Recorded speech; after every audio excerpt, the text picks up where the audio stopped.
Hi everyone. This video is a book review on a book that I have had on my bookshelf for a couple of years. And the title of this book is Gingko, Elixir of Youth. And it was written by Dr. Christopher Hobbs. Now I selected this book for two main reasons. The first reason is because I work around a lot of people all the time, and this is one herb that they ask me about on a weekly basis. I didn't know much about Ginkgo biloba except that it assisted with brain health, and I decided that I needed to dive deeper into learning more about it because when it comes to herbs just don't do one thing. They usually have a spectrum of benefits and also a spectrum of different consequences that can occur if you have certain conditions or if this herb is not meant for your body in particular. The next reason that I selected this book is because my schedule has gotten very busier. It's been switching a lot, and I want to be more consistent with my regular book reviews. I want to upload at least, a book review a week in addition to my Renaissance videos. So I decided that I needed to do a book that was short and sweet, not too overwhelming for me, that would also be very interesting. And I think this book did the job. Even though it was under 100 pages, it was chock full of information. I was almost overwhelmed reading it because there was so much information and charts in it. So I will try to break it down in the most simplest way possible. But before I get into the book review, I want to share with you a little bit about the author, Christopher Hobbs. He is very, very incredible. I had seen his books before. I actually have some other copies of his books, one on echinacea and one on vitex. But I never took the time to research him. So when you go to his website, it's very neat. He has a section where it's called the herbal, I can't remember what it's called, but you can go on there and type in whatever issue you're dealing with, and it generates herbal recommendations for you. His biography was pretty neat and interesting. He actually comes from a line of herbalists, but I'm going to share with you a little bit from his resume. So he's a fourth generation botanist and herbalist, and he's worked with medicinal uses of herbs for over 30 years, so he's very experienced. In that time, he has become an acknowledged expert in the field, lecturing all over the U.S. and internationally in such countries as Canada, Great Britain, and Spain. So he's globally traveled in his studies of herbs, which is something that I like seeing with different herbalists. I meet people that are herbalists, or they say they're herbalists all the time, but they haven't traveled, they haven't studied science, they haven't studied botany. They don't even know how to identify the herbs in the wood. So I like seeing herbalists that actually have some type of substance to them. He has specialties including herbs in the immune system, adaptogenic herbs, Native American uses of herbs, and pharmacology and the chemistry of herbal medicines, herbs for the liver, and botany and taxonomy of herbs. He also founded Native Herb Co. in 1984, and Native Herb Co., I don't know if it exists or not still, but it makes high-quality liquid extracts. And the line is being marketed through Rainbow Light, which is a very prestigious vitamin line. They have, white bottles that have a rainbow ring around it. He's also a consultant for Rainbow Light and Nature's Way, which is also a very popular brand. It says he has worked with a number of herbal companies since 1985. He's also a lecturer. He's lectured at some Ivy League schools, universities and medical schools, such as Stanford Medical School, Yale Medical School, John Bastyr College, and the National College or School of Naturopathic Medicine. He received his acupuncture license in February 1995. He has written 22 books on health health and herbs, and he's written articles in journals of botanical medicine and popular health magazines. Look, this dude is just a genius. This dude is, I don't know if I can call him the GOAT as of yet. I still have to research different herbalists, but he is one of the GOATs. He also has a library at the Institute, which he's been building since 1968, and it contains over 3,500 books on herbal medicine, including rare herbals from the 16th century. Man, that puts my herbal collection to shame. My little herbal collection, poor pitiful thing, is over there. I only have 567 books in my apartment. Maybe 200 or 300 in storage, and 200 or 300 in Hawaii, and about 400 at my mother's house. So no, I don't have 3,500 books of herbs, but I am inspired. He also is a member of different organizations, director and founder of the Institute of Natural Products Research, founding professional member of the American Herbalist Guild, Herbal Advisory Board of Let's Live magazine. He's a contributing editor to the Herbalgram, the only scientifically peer-reviewed botanical medicine journal in the country, former vice president of the American Herbal Products Association, consultant to the American Herbs Association.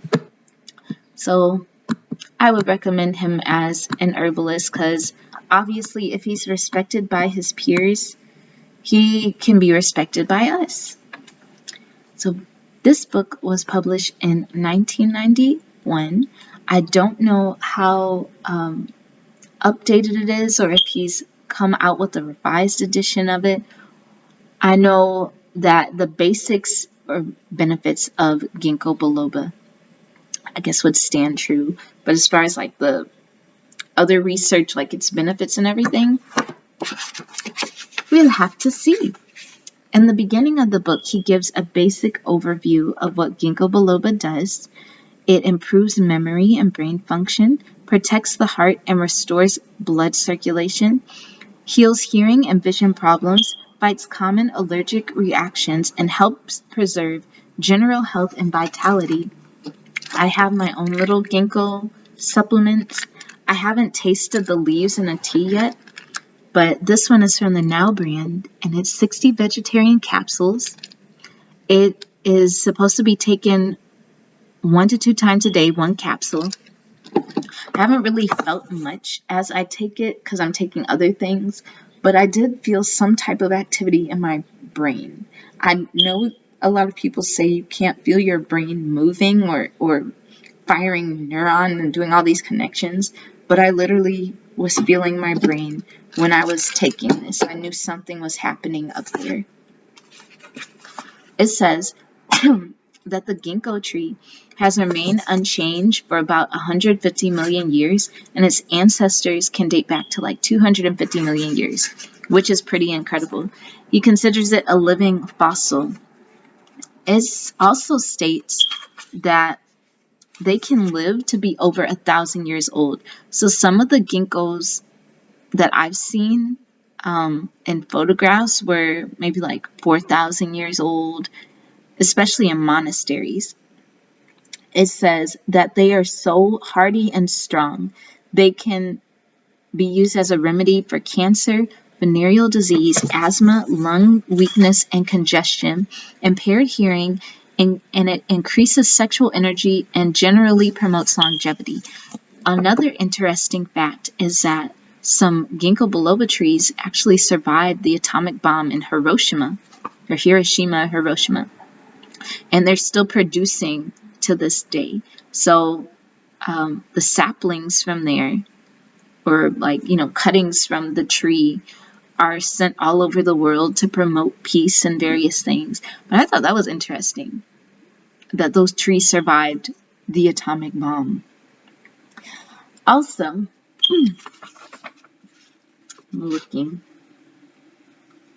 it says that these scientists have isolated chemical compounds from ginkgo, and the compounds regulate blood flow to the brain, legs, and other extremities and control levels of various neurotransmitters in the brain. thus helping to counteract memory loss and depression, lack of alertness, which may develop in old age. These same compounds block a substance called PAF, which is platelet activating factor, which by overstimulating the immune system may lead to conditions such as asthma, toxic shock from the bacterial poisons, and even atherosclerosis and stroke. So in this book, he mentions a lot about PAF and how Ginkgo blocks all of that. He also shows how the circulation that Ginkgo biloba promotes can stave off certain diseases. As far as blood circulation, wherever blood flows, matter is affected. If you don't have blood flowing to a certain area, you're going to have a problem. It's going to be a problem. There's certain things that block circulation of the blood. One would be stress. Another would be your diet, environmental factors, not getting enough exercise, not getting enough oxygen. This society has been created to just kill us, okay? Or at least modern society. You're not getting enough oxygen. You're inside all day. You're not getting enough peace because you're stressed from this working world and this society that we're living in. You don't have enough fresh oxygen flowing to you because, especially if you live in cities, there's lack of greenery. You could go to the park and everything, but it's not like having greenery around you, inhaling it all of the time. Now, he says that the name Ginkgo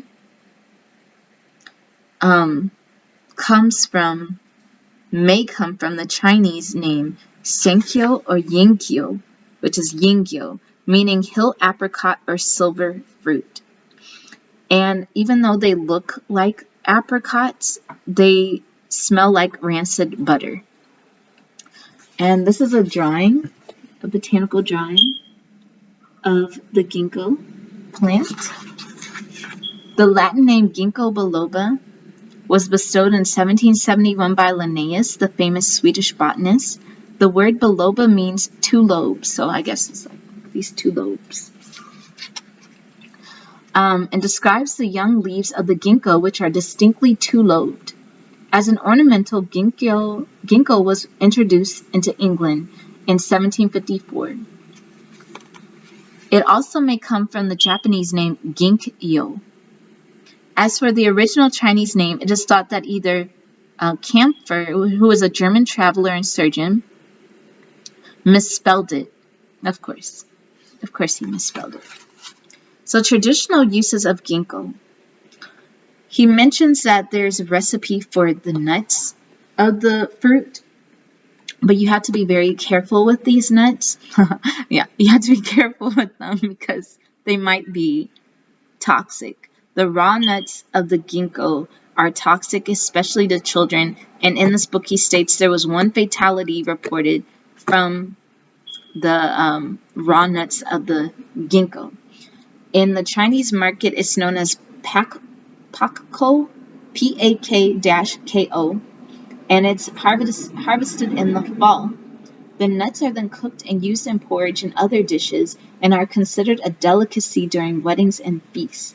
So they have to be roasted, boiled as a tea, or cooked in some other way. The seeds, or the nuts, or seeds, often taste like giant pine nuts.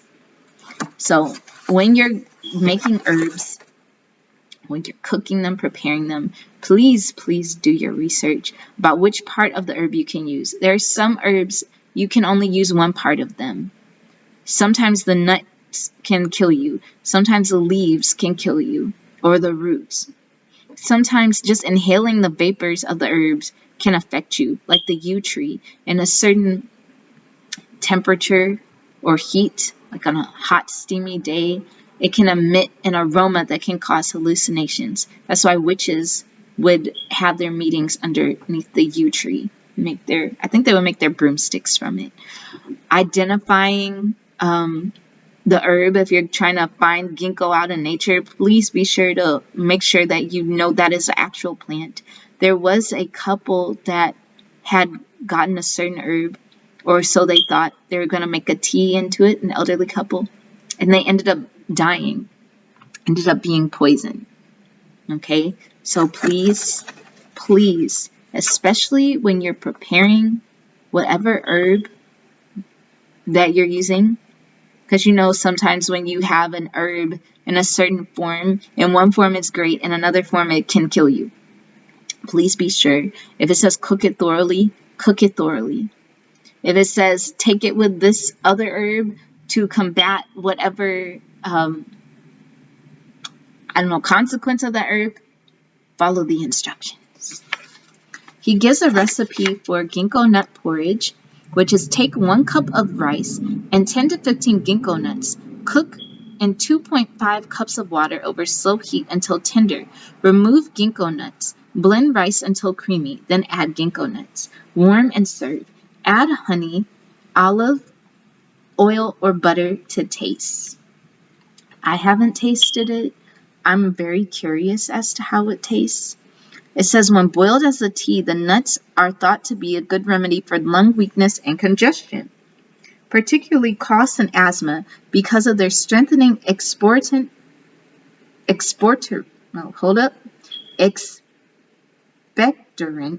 sedative, and phlegm dissipating properties.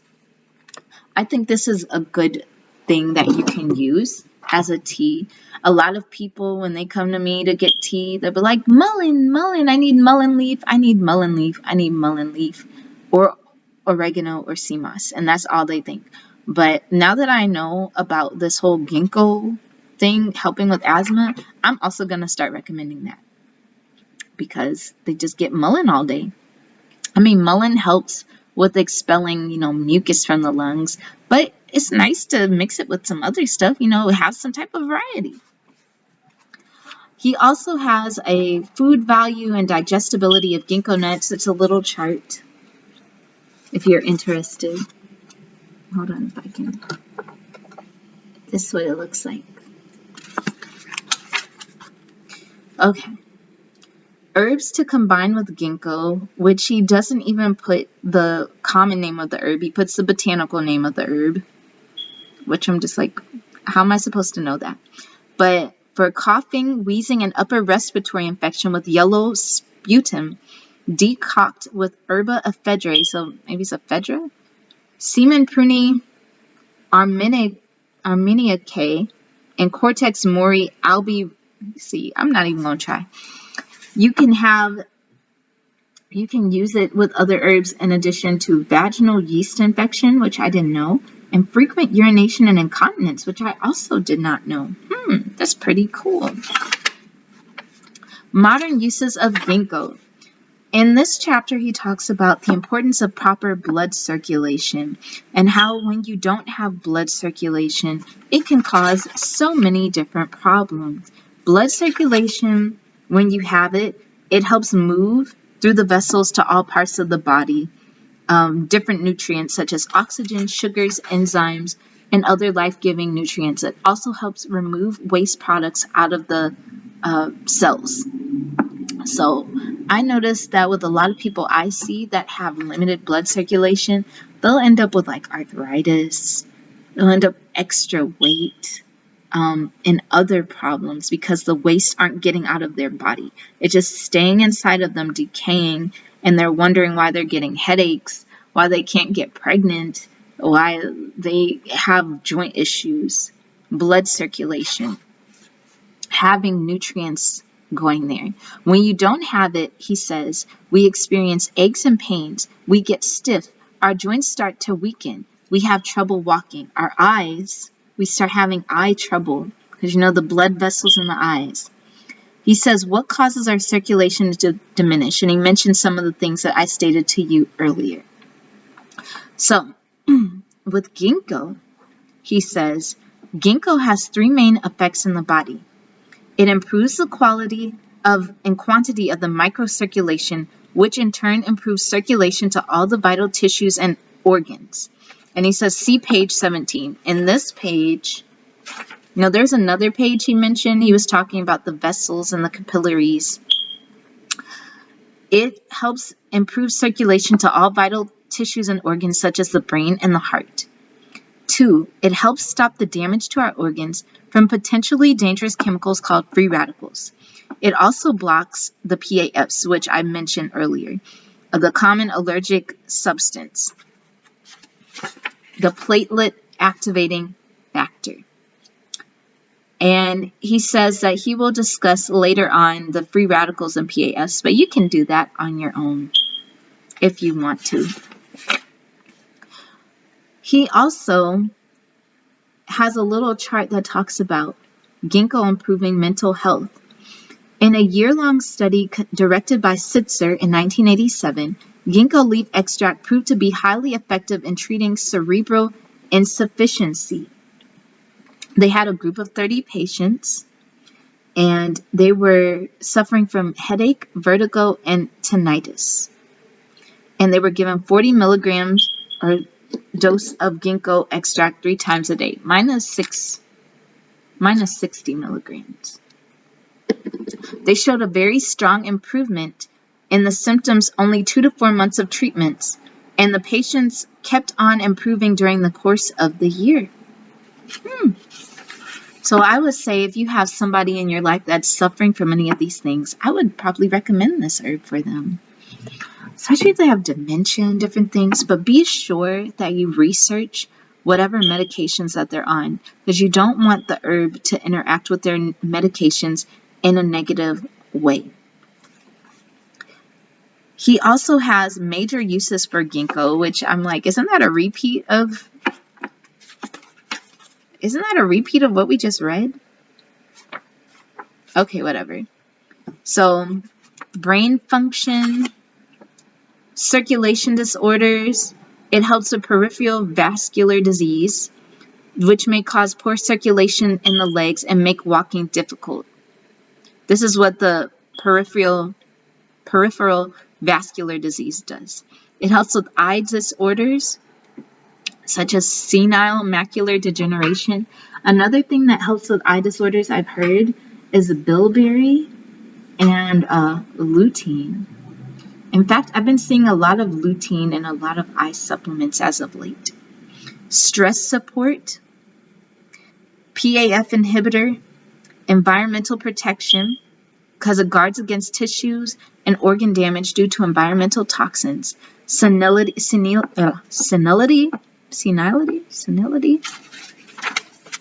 It has a little graph of a woman, and it shows all the parts that ginkgo affects.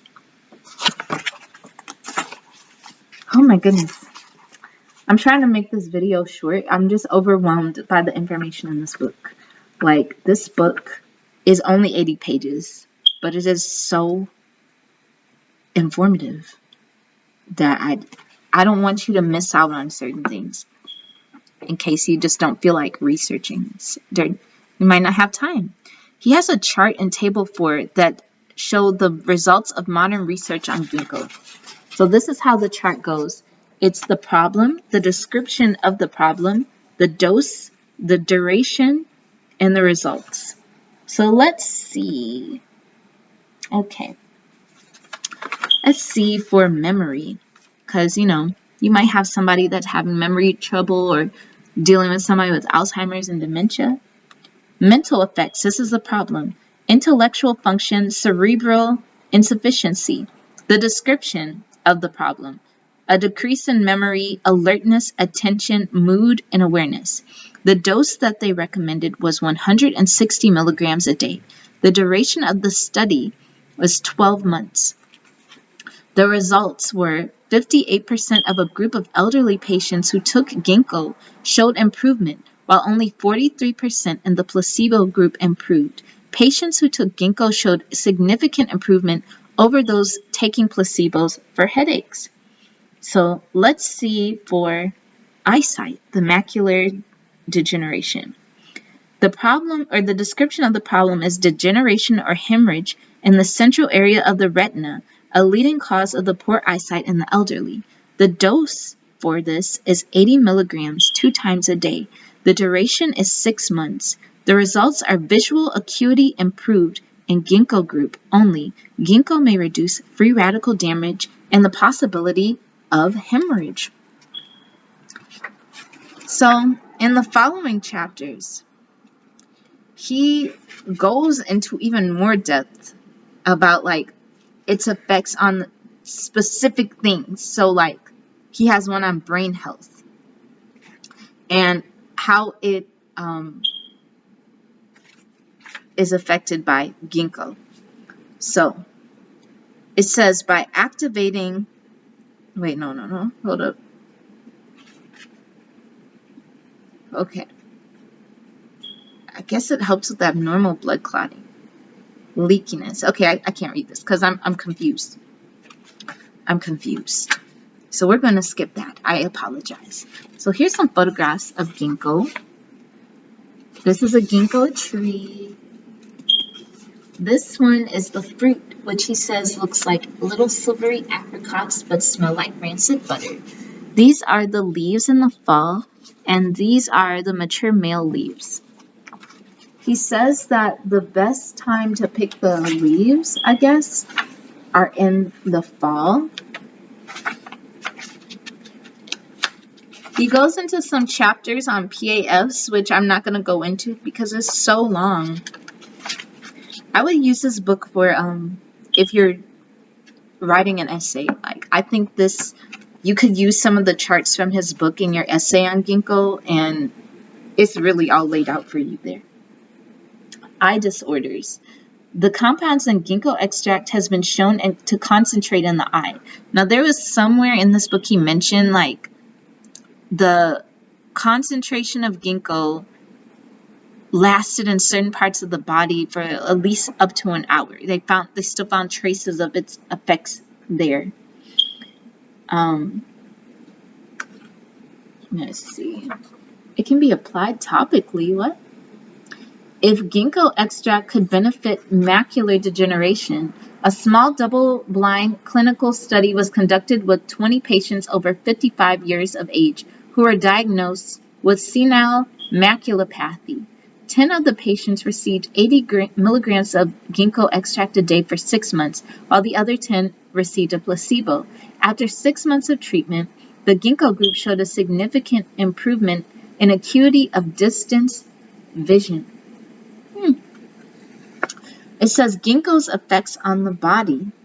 It can be useful as a topical cream or orally for inflammatory conditions such as sunburn, eczema, acne, psoriasis, rashes, and skin allergies, and as a spray for hay fever or inflammation of the sinus cavity. Now, I would say like you have to be careful to topically do a spot test because sometimes the leaves and different things can irritate your skin or cause a rash in some people. So if you're going to get anything with Ginkgo, just do a patch test, on your arm or another part of your body. Wow, I need to use this on my face. Okay. Summary of Ginkgo's effects on the body. Shows antibacterial and anti-candida activity, protects hearing, protects myelin, protects the covering on the nerves against some kinds of damage, regulates neurotransmitters, regulates or increases brain metabolism, increases blood flow to the brain or extremities, increases the uptake and utilization of oxygen and glucose in tissues throughout the body. He also has a recipe for a brain and circulation tea. Ginkgo, this is the recipe. 1 part Ginkgo, half part lavender, 1 part wood betony, 1 part lemon balm, and 1/8 to 1/4 part stevia herb. And since stevia is sweet, you want to start on the low side. He goes into detail on like harvesting the leaves, the best time. He says in the fall, the flavonoid content in the fall is highest after they begin to turn color. But the most active constituents in Ginkgo leaves reach their highest levels around August or September in the late summer or early fall, before the leaves start to turn color. He also lists the different commercial forms they're available in. There's the powdered leaves and capsules or tablets, like in mine. So if you're going to get the tablet, these are tablets. That's what it looks like. Liquid extracts called tinctures, powdered extracts, unstandardized and standardized extracts. He goes briefly into standardization. He also has pros and cons of various ginkgo preparations, which is right here. For the tea, it's the whole leaf. The drawbacks may be, they vary from batch to batch. Tinctures is an alcoholic extract. You could also find non-alcoholic. And the activity may vary. The standardized extract, which is Schwab product, I don't know who they are, but he talks briefly about them. It contains the original 24% flavonoids. It's highly purified. It loses original internal balance of the herb. Yeah, it's according to herbalists who adopt a classical attitude. According to Schwab, unfavorable constituents are removed and a good balance of favorable ones is retained. I personally would just take the whole leaf. Like, I would just take it as it's traditionally taken, per se. Like, I'm thinking, like, if they did it in the past, like, if they used... Hold on, I'm losing my thoughts because my brain is filled with science. I would use whatever herb. Maybe I'm a classical person that's into herbs. I would use the herb as it's traditionally used. Most likely. Because if the people saw that it had an effect in the traditional way, then why change the format? Now I can understand some people, they don't like tinctures. Some people, they don't like brewing tea every day. Others just want to pop a pill. Others just want to eat it. I would just use it as it's traditionally used. I feel it's more powerful. I also feel it's more powerful if you actually grow the herb yourself. But for some of us, we don't have that, privilege. We are not in an environment where we can grow certain herbs. Like, I so want to grow a baobab tree, but I can't. I'm not in Africa. I could try to get some baobab seeds and try to grow it, but it probably would not work. The best I can do is get baobab oil, maybe in capsules, maybe get the dried fruit, but you just got to work with what you can work with. Unfortunately, in this society, he also mentions dosage information, the chemistry of this book, other physiological effects on the ginkgo, resources. So this is very in-depth. This was the most informative 80 pages I have ever read on anything herb in my life. I would recommend this book. This really gave me a lot of information to give to people when they ask me about ginkgo biloba. It is beyond the brain. It can help with the eyes. It can help with the circulation. It can help with venereal diseases, and I want to see how it helps with that, because I also meet people that have venereal diseases, herpes, and other things, and I want to see the effects of ginkgo on that. So next week, I will be reviewing a different book. It will not be on an herb. It will be on Martin Luther King Jr. because his birthday is tomorrow, but his Martin Luther King Day is later this month, and I just wanted to share a book with you that I think you might really, really like. So thank you all for watching this video. I hope you learned a lot about ginkgo biloba and that you might start taking it after you consult with your physician. Sorry everyone, I accidentally hit pause.